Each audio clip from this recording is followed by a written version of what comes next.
Bismillahirrahmanirrahim. Assalamualaikum warahmatullahi wabarakatuh. Salam Ramadan yang ke-22. Apa khabar semua? Saya harap sesiapa yang sudi mendengar sharing ini berada dalam keadaan sihat, masih bersemangat dalam kita menjalani baki dalam 7 hari begitu insya-Allah bulan Ramadan ini, dan semoga Allah kurniakan kepada kita kekuatan dan juga istiqamah dan pertolongan dia dalam kita melakukan amal ibadah dan amal soleh dalam masa berbaki 7 hari ini lagi insya-Allah. Jadi saya minta maaf ya sebab keadaan dekat sini hujan, ada bunyi buruh sikit, jadi ada gangguan sedikit lah. Tetapi tak mengapalah, kita cubalah insya-Allah untuk meneruskan sesi tadabbur kita pada hari ini. Jadi saya akan terus pergi kepada muka surat 427, surah Al-Ahzab ayat 70 dan 71. A'udzubillahi minasyaitonirrajim. Bismillahirrahmanirrahim.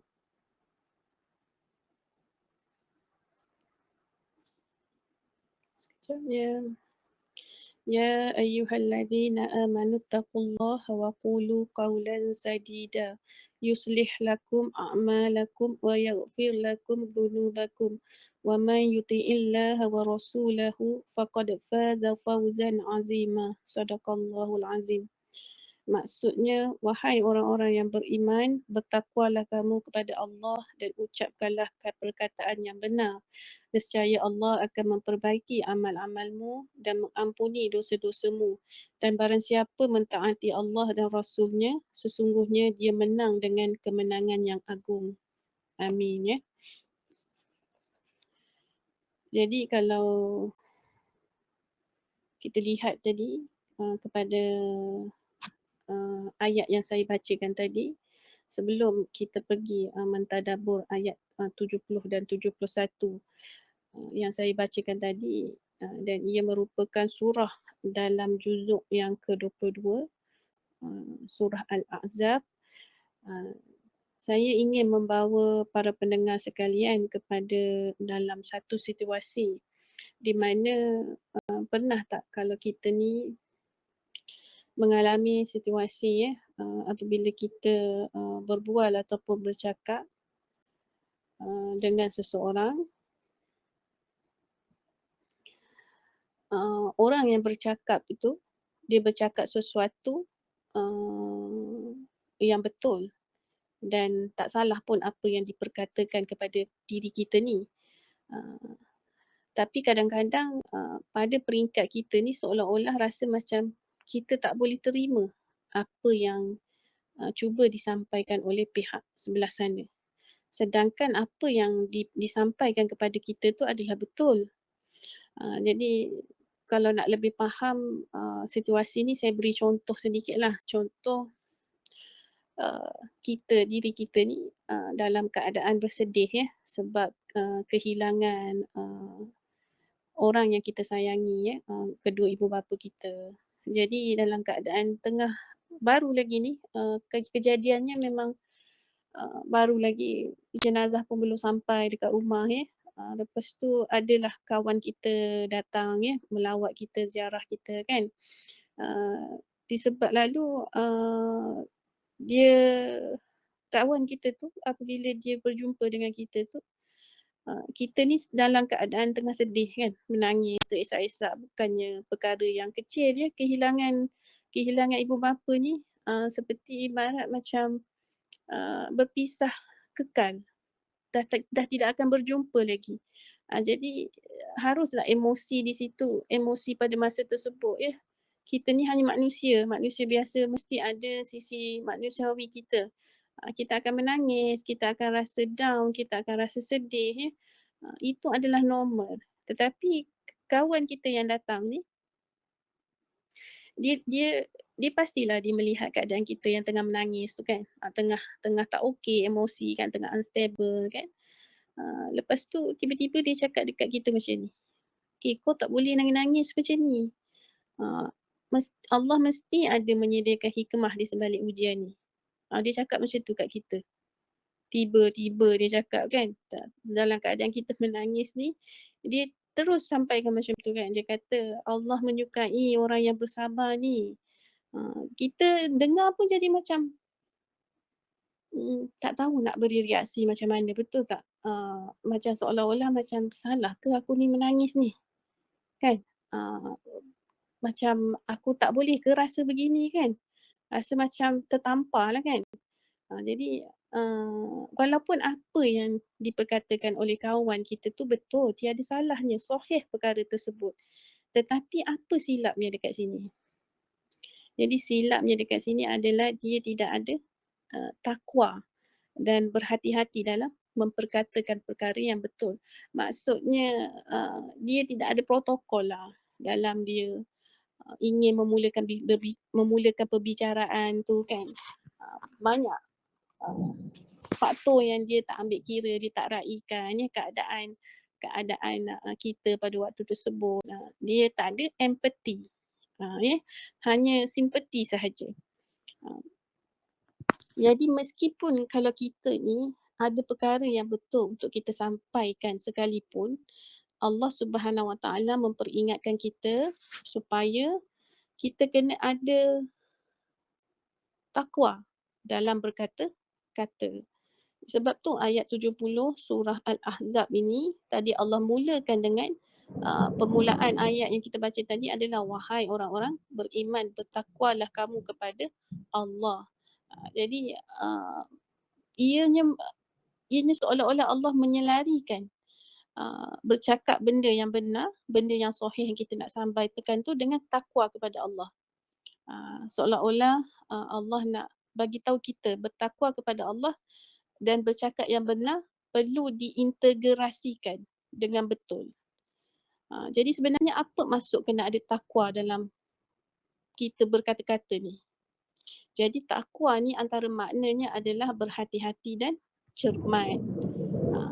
Orang yang berhati-hati hidup dekat dunia ni adalah ciri-ciri orang yang bertakwa. Bukan sekadar dia berhati-hati untuk elakkan kemalangan ya, tetapi berhati-hati juga dalam percakapan. Walaupun perkara yang nak disampaikan itu adalah perkara yang betul. Jadi di sini ada satu ayat lain sebenarnya Allah sebut dalam Al-Quran bagaimana untuk kita ada takwa dalam bercakap ataupun dalam memulakan satu komunikasi ataupun perbualan. Jadi sebenarnya di sini Ustaz memberikan satu ringkasan lah kepada ayat tersebut iaitu sebelum kita memulakan perbicaraan kita dengan sesiapa, kita perlu apply 2I dan 2S. Jadi dari 2I dan 2S inilah kita mungkin akan macam merasakan yang kita baru realise, oh perkara ni memang perlu dalam kita nak mulakan conversation dengan seseorang. Bukan macam boleh main terjah macam tu je ke. Jadi daripada sinilah sebenarnya kita belajar bagaimana Allah cuba untuk apply takwa dalam percakapan kita. Jadi kita semua ni memang kita tak dapat nafikan lah. Orang yang paling power dalam bercakap ni ataupun berkata-kata ini adalah para rasul itu sendiri sebab tugas mereka adalah menyampaikan wahyu. Bagaimanakah Allah menggambarkan nabi-nabi dan rasul-rasul kita ni bercakap? Mereka ni bila bercakap ada dua konsep iaitu balaghul mubin. Jadi al-balagh ni dia maksudnya sampai. Manakala al-mubin ni dia bermaksud jelas.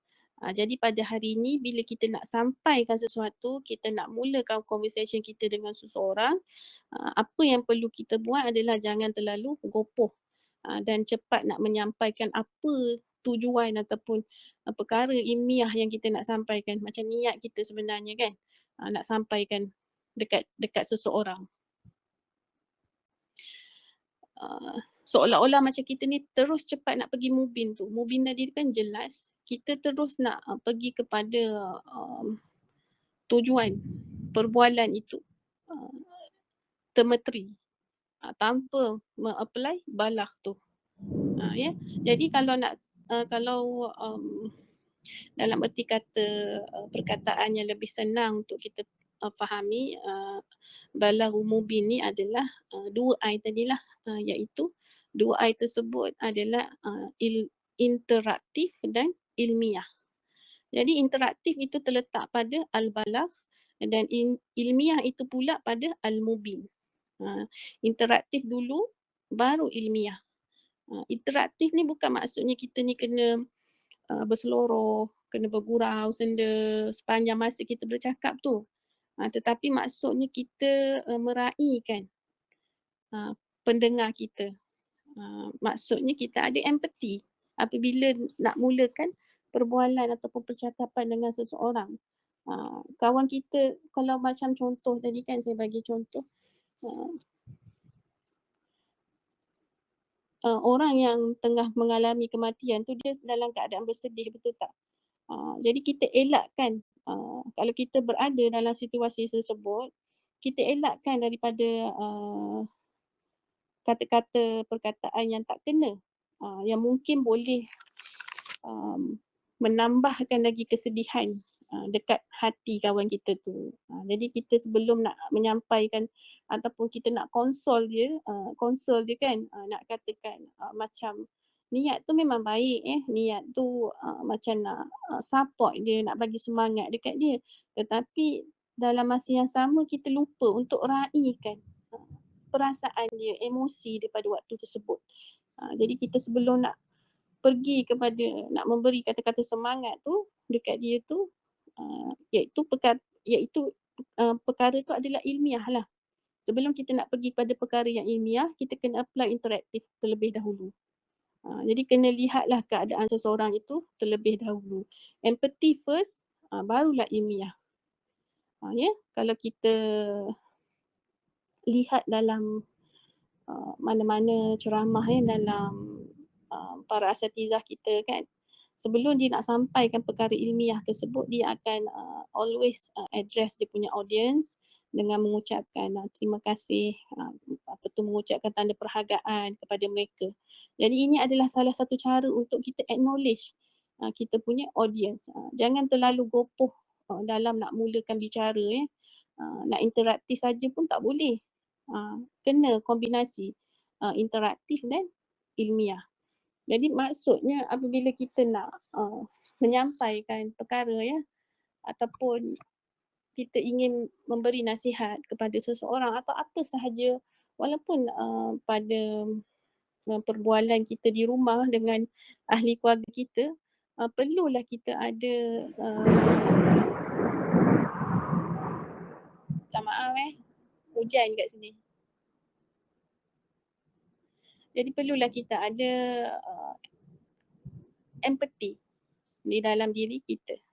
Kalau tak ada empathy, kita kena asah lah. Kita kena cuba untuk terapkan perkara tersebut dalam hati kita. Sebab tanpa empathy, kita agak sukar untuk kita menyelami apa yang dialami oleh orang sekeliling kita. Orang akan nampak kita ni terlalu keras. Orang akan nampak kita ni terlalu strict. Tidak ada kita nak cakap concern di situ. Kita tak ada concern dengan others. Kita hanya dengar ataupun kita hanya lihat keadaan orang keliling kita tu, dia hadapi masalah. Apa yang kita nak tahu, kita nak selesaikan masalah dia tu. Kita nak cut in short. Kita tak nak panjang-panjangkan. Terus dia nak terus bagi kepada ilmiah. Tanpa kita nak ada rasa concern, raikan apa yang dia rasa. Kita kena raikan. Kena ada rasa di dalam diri ni kita ni ada satu sudut orang kata apa, soft tu. Dengan makhluk sekeliling kita. Tanpa rasa soft tu, kita tidak akan mencontohi para nabi dan para rasul di mana cara mereka berkomunikasi dengan masyarakat sekeliling kan, apatah lagi dengan ahli keluarga mereka. Jadi sentiasa perkara begini pun Allah ajar di dalam Al-Qurannya, Masya Allah. Jadi kita boleh mulakan dengan apply interaktif dan ilmiah. Walaupun tak ada sangat soft tu dalam kita punya hati ni, tetapi cubalah secara sepatah dua kata, betul. Kita dengar dulu kan. Kalau dia tengah menangis, takkanlah kita nak terus cakap dekat dia, kau kena sabar, kau tak boleh macam ni. Sangatlah tidak beradab dengan manusia tau. Jadi sepatutnya kita raikan dia punya perasaan ya. Kita peluk dia. Peluk pun sudah memadai sebenarnya bagi seseorang yang berada di dalam kesedihannya. Kita tepuk-tepuk dia. Kita ambilkan air untuk dia.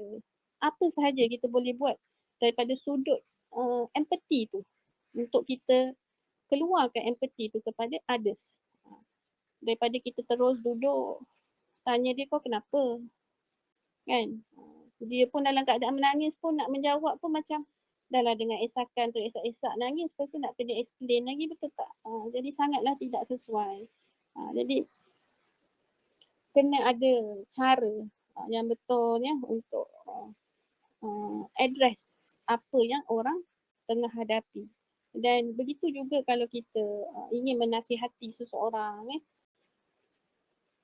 especially dengan anak-anak kita ataupun ahli keluarga kita lah ya.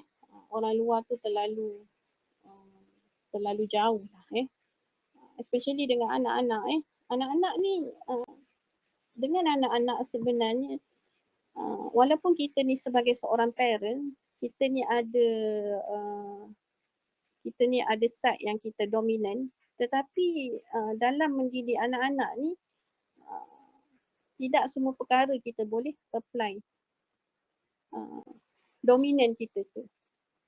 Contohnya kalau kita dalam kita bereaksi dengan anak-anak kita punya perangai ataupun attitude, kadang-kadang kita ni sebenarnya yang overreact. Kita marah mereka, kita bebel lama-lama sebagai seorang mak kan. Tetapi kita tak realise yang sebenarnya apa yang kita buat itu salah. Kita pergi nasihat dia terus bagi ilmiah dekat dia kan, tanpa ada suatu cara yang proper untuk menegur anak tersebut. Jadi bagi saya sebagai seorang parents, apa yang saya apply adalah buanglah ego kita. Apabila buat salah, minta maaf dengan anak. Jangan nak rasa diri tu betul sentiasa. Tidak memang tidak. Kita ni makhluk biasa, buat salah dengan anak. Walaupun kita ni adalah mak kepada dia, tetapi lower down kita punya ego, minta maaf dengan anak dan explain dengan dia apa yang terjadi tadi. InsyaAllah dia adalah satu perhubungan yang sihat antara anak dengan ibu tersebut. Walaupun dalam kita hendak memberi nasihat kepada anak kita nampak anak kita tak betul Mungkin pada permulaan kita overreact, tetapi kita cepat-cepat sedar dan kita minta maaf. Dan pada waktu selepas itu, kita mulakan perbicaraan ataupun perbualan dengan anak-anak kita dengan address dia, dengan bertanya apa perkara ni, bagaimana permulaannya, apa yang kita boleh bantu untuk membantu dia agar perkara ni tidak berulang. Pelbagai cara sebenarnya parenting skills ni. Bila kita ada anak, kita tak boleh mendidik anak tanpa ilmu. Perlu ada ilmu. Jangan jadikan parenting tu seperti ianya satu turun-menurun. Daripada nenek moyang kita sampai ke ibu kita dan sampai ke kita dan anak kita. Kita yang boleh ubah parenting skill itu. Dengan apa? Dengan ilmu yang bersesuaian, insya-Allah. Jadi sebenarnya conversation ataupun skill perbualan kita ni kita boleh asah dan kita boleh improvise bersama-sama dengan ahli keluarga kita, insya-Allah.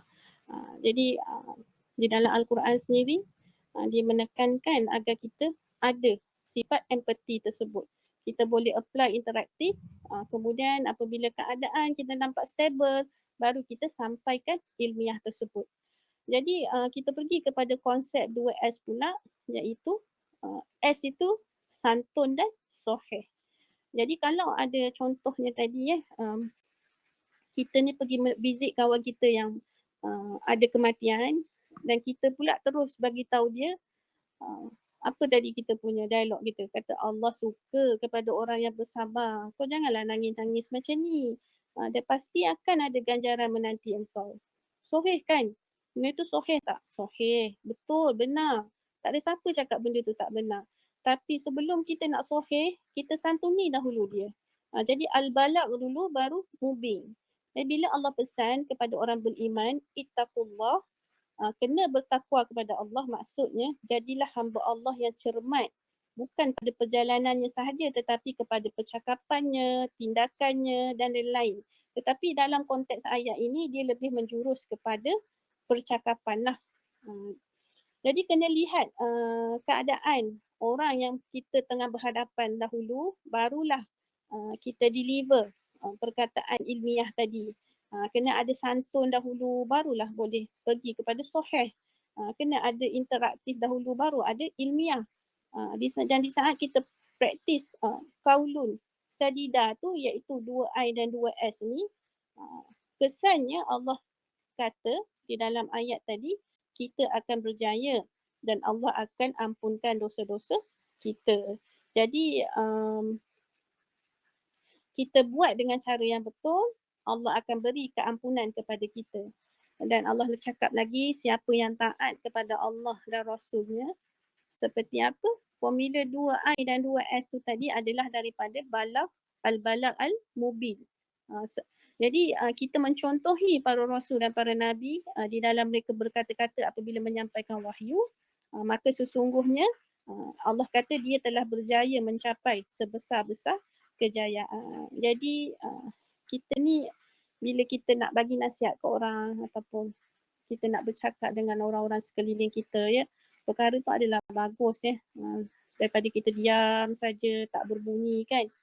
Tapi niat kita nak bagi nasihat tu bagus, betul tetapi selalu ingat untuk apply interaktif, ilmiah, santun dan soheh. Mudah-mudahan apa yang kita cuba buat dalam komunikasi kita itu membuahkan kejayaan di dunia dan di akhirat buat kita. Jadi perkara begini, perbualan ni dengan orang keliling kita sebenarnya setiap hari kita tempuh. Dan ada masa juga kita akan menerima nasihat ataupun kita akan memberi nasihat kepada seseorang. Jadi apabila kita nak memulakan sesuatu perbualan, apply lah 2I dan 2S ini terlebih dahulu. Ataupun apabila kita menerima nasihat daripada seseorang, sekejap nak balik sekejap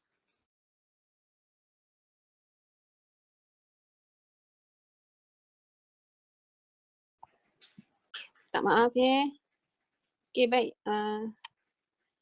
Tadi kat mana jadi apabila kita nak memberi nasihat ataupun kita yang akan dinasihati, maka kita cubalah apply 2I dan 2S ni dan jika kita berhadapan dengan seseorang yang tidak ada empati, dia tidak ada empati, dia hanya ada simpati sahaja, maka kita sendirilah yang perlu berlapang dada, tidak mengambil apa yang diperkatakan itu sehingga membuatkan kita ada memberi kesan kepada hati kita, dan kita pun sendiri sedar orang yang berhadapan dengan kita pada waktu tersebut adalah seseorang yang tidak mempunyai empati di dalam diri dia.